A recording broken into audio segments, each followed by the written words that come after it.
Greetings, Assassins!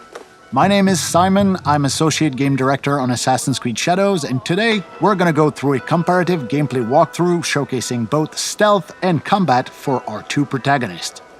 You ready? Set, parkour down! We start off playing as Naoe as she approaches Nijo Castle in the city of Kyoto. We're also playing in the new immersive mode, which means everyone in Japan is speaking their own native language, but everything is subtitled. Give that mode a try, it's pretty cool. Like any castles in the game, this place is full of gear and resources ripe for the taking, and we are free to go about it any way we choose. And so we choose to eliminate this poor Ashigaru soldier. Don't worry, he's with the bad guys. Okay, let's observe our surroundings and get our bearings. We've got one Ashigaru working the haystack, another on patrol back there, and we've got a samurai daisho right here, which could be a challenge. And there's the alarm bell, which, trust me, if you pride yourself as being a stealth player, you don't want anyone to ring that bell. Although we're safe right now using the rooftops, Nijo Castle is fairly flat compared to most other castles. If things go awry and we have to disappear in a hurry, it's gonna be harder here because the roofs are just not that high. So we are gonna take our time. Yeah, the samurai daisho is by far the most dangerous enemy in this area. And since we have a tanto equipped, this is a perfect setup for a double air assassination. Well, almost. Like I said, this daisho is pretty strong, but no matter. A quick change of headgear with a particular perk that gives us one additional chunk of assassination damage on all air assassinations should do the trick. Oh yeah. Okay, that's a good start. Let's crouch in the shadows for now and see what happens. Vanishing in the shadows only works whether you're crouched or prone, so keep that in mind. Okay, as long as this guy stays far away, he's not much of a threat, so kunai to the face it is. And while this other guy is busy reloading his Teppo rifle, we go up, and he goes down. Beautiful. Okay, moving on to the next section. Using Observe Mechanic once again, we can see that there is quite a lot more enemies here. A few Ashigaru, a sniper, a couple servants, but I think we have a pretty obvious next move right here. Next customer, please. There's a lot of open space right in front of us, and it will be hard to close that distance without being seen. Perfect opportunity to call upon our ally Genojo and some of his exploding tricks. Okay, time to go to work. Tanto and Hidden Blade combo, baby. Oh, looks like we spooked the servant here. Now, these guys won't really fight back, but if they spot you, they will try and find some reinforcement and bring them back to the area they saw you in. But since we have no intention of staying here, this guy is not an immediate threat. So let's just use Eagle Vision and scout the house ahead. Orange are servant and red means military archetypes. Let's make the most out of the shadows here and go around the problem rather than through it. We're probably bypassing a whole lot of loot opportunities right now, but it's the samurai daisho we're after, and so it's the samurai daisho we're gonna get. Wait, is this guy gonna... No. Okay, we're good. Now, about that samurai daisho. Let's use a high-risk tactic here. We're gonna whistle him over to attract him to this shoji door, and using the katana... This is guaranteed to get attention from the outside, so let's disappear out of view and see if anyone shows up. Never stood a chance. Come on, it's cool to be a shinobi. Alright, quick use of the grappling hook to get back to the rooftops. Oh, somebody saw us. Down, boy. And with two sections of Nijo Castle cleared for now, let's make our way towards the Tenshu, which, if you don't know, Tenshus are the biggest, tallest, most impressive structure in any Japanese castle. Word of caution though, the area at the base of any Tenshu is generally very well guarded. This is where the good stuff is. But Simon, I hear some of you say, we know already about Naoe's cool shinobi assassin moves. What we want to know is what, if anything, does Yasuke bring to the stealth experience? Fair enough, let's take a look at Yasuke. Same city, same castle, different season, different character, different save file. For all intents and purpose, we're restarting the whole thing using Yasuke with a purpose-built stealth and archery setup. Worth pointing out that we're not using his typical samurai armor here. Clearly not as nimble as Naoe, Yasuke still has a pretty respectable amount of traversal skills as long as we read the world differently than we do when we play Naoe. And aiming at his Ashigaru soldier with predictive damage, we can see that he's gonna survive this shot although his armor's gonna break. Switching to silent arrows bypasses armor and guarantees the kill. He never saw it coming. Yasuke can generate a lot of sound while moving through the environment, so choosing where and more importantly, when to drop is gonna be crucial as we make our way through Nijo's courtyard. Taking a calculated risk here. Okay, we're good. Yasuke not having a hidden blade means that his types of kills are badass and very noisy, so you want to space them out as well to avoid unwanted attention. And here is the first Samurai Daisho in this Yasuke stealth run. And I think he just noticed his buddy is missing a head. Welcome to the club.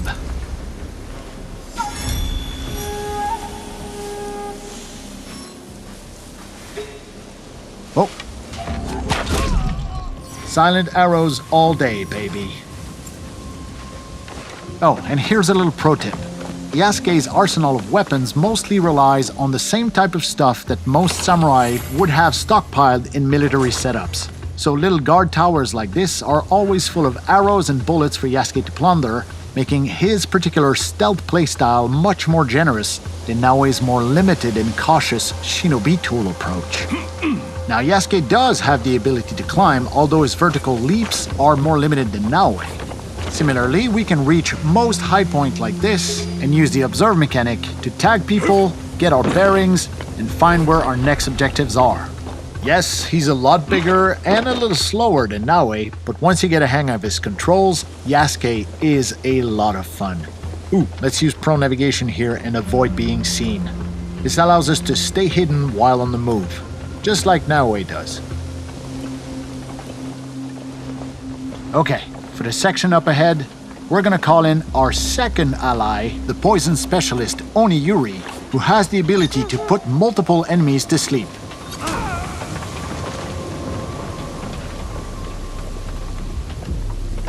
Yeah, no poison for you. Courtyard clear. Time to move into the house. Little fun fact about Oniyuri's poison clouds, they will affect any other enemy who investigate those bodies and will also make them fall asleep. And since Yasuke does not have eagle vision, whistling in a door frame is a sure way to get the attention of whoever might be lurking behind a door and get the drop on them. Hi.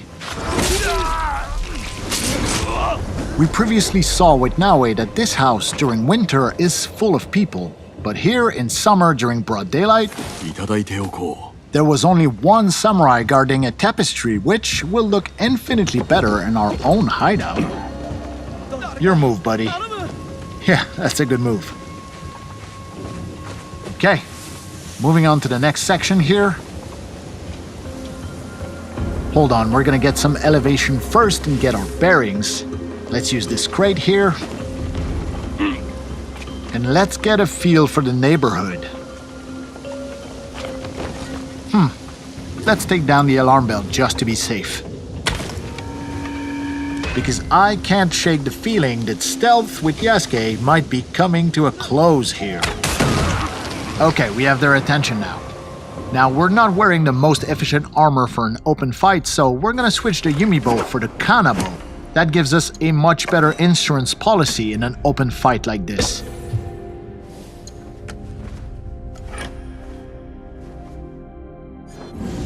Okay, let's go get it. Oh yeah, you're up.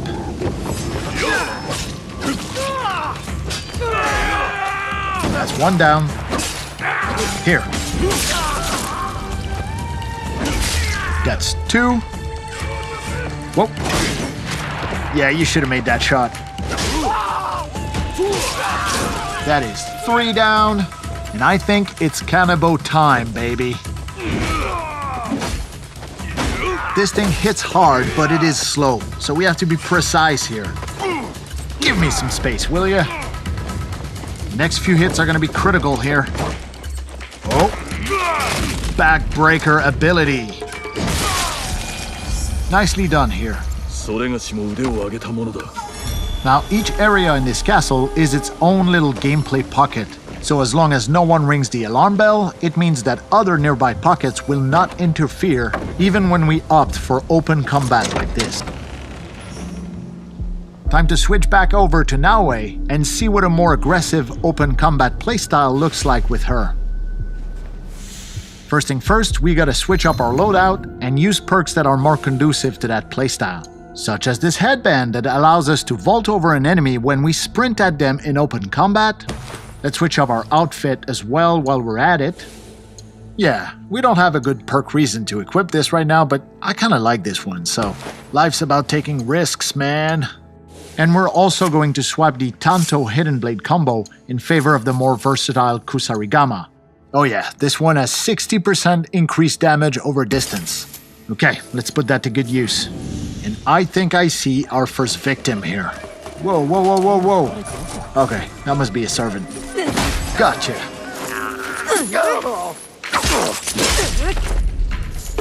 One more for good luck. Ah, where did that servant go? Second target acquired. Trust me on this one, you will want to unlock the Kusarigama Rush Assassination skill. You can quote me on that. Quiet approach here, and down he goes. Observe mechanic. This identifies a secondary target we've been tracking for a while now. Wait, yeah, it was a servant, because we can see them coming back with a bunch of reinforcements. So we're gonna dispatch Yaya to take care of that distraction. She should have no problem dealing with these two grunts. I mean, I think. Yeah, she's got this. Okay, here we go. Pull the trigger too fast on this one. Deflect plus manual vault over, but with this headband perk we got on, we just have to sprint at the enemy and it auto vaults over. Nice little perk.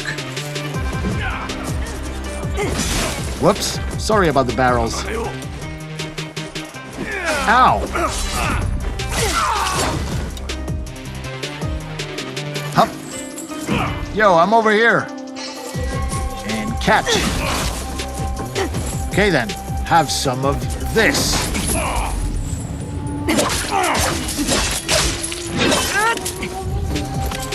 Hey, Yaya comes in with the assist. Okay, we're gonna deploy some tricks here. Can't assassinate him in smoke, but he won't see this coming either.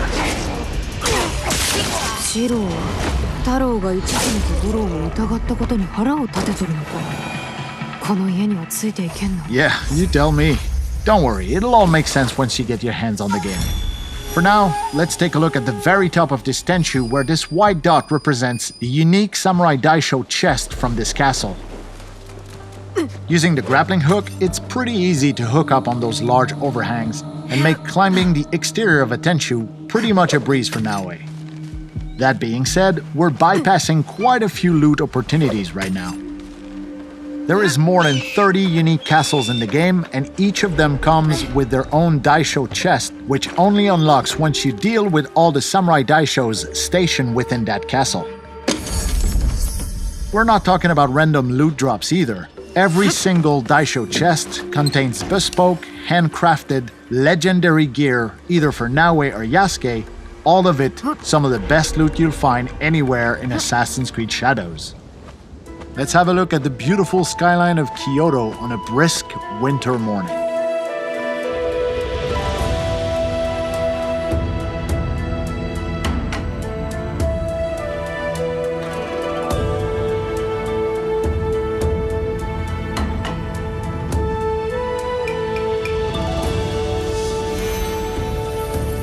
Using the observe mechanic on top of a synchronization point like this will reveal nearby points of interest. Up to us to place markers as we see fit to further our exploration of Japan.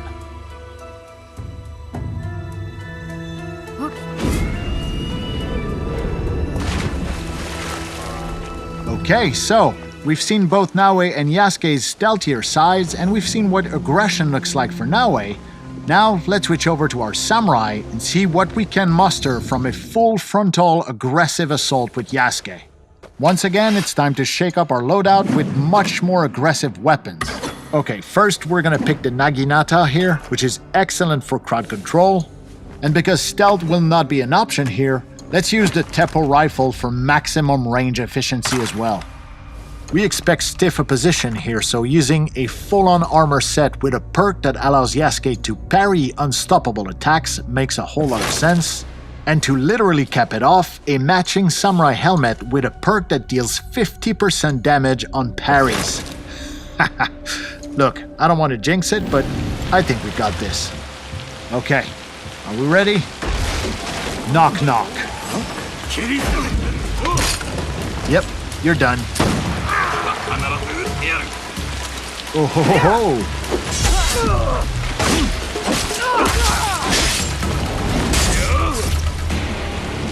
Alright, who's next? Okay, I think we're just gonna beeline straight to our target here. Oh, sniper on the right. Calling in Yagoro. He'll take care of that sniper while we are running straight into the dragon's mouth. This is gonna be good. Hello, Takahashi Shiro. We've been looking for you. Come on, what you got, big man? Right, we can parry these. There you go. No, you don't.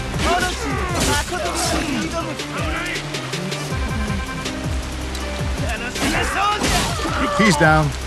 It's you and me, pal. Armor break. So now that he has no armor, we're chipping away at his health. And here we go.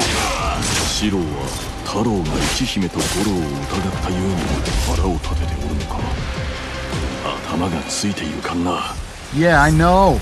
People will just have to untangle that mess for themselves. Okay, not bad. Here's to a job well done. 2 Daishos dead and 1 secondary target off the board. Now, we've seen Naoe climb the exterior of a Tenshu with ease and agility, but when it comes to Yasuke, sometimes it can be easier to just take the stairs and climb all the way up. You'll find plenty of loot, the occasional straggler, and most awesome of all, you'll be able to enjoy our fantastic sound design. Just listen to that rain.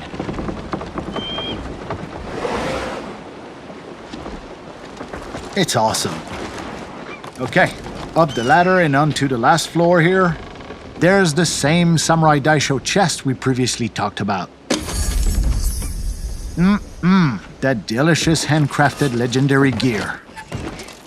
And before we leave, please allow me to indulge myself and take one last look at the beautiful city of Kyoto and its mountainous surrounding landscape during the bountiful summer months.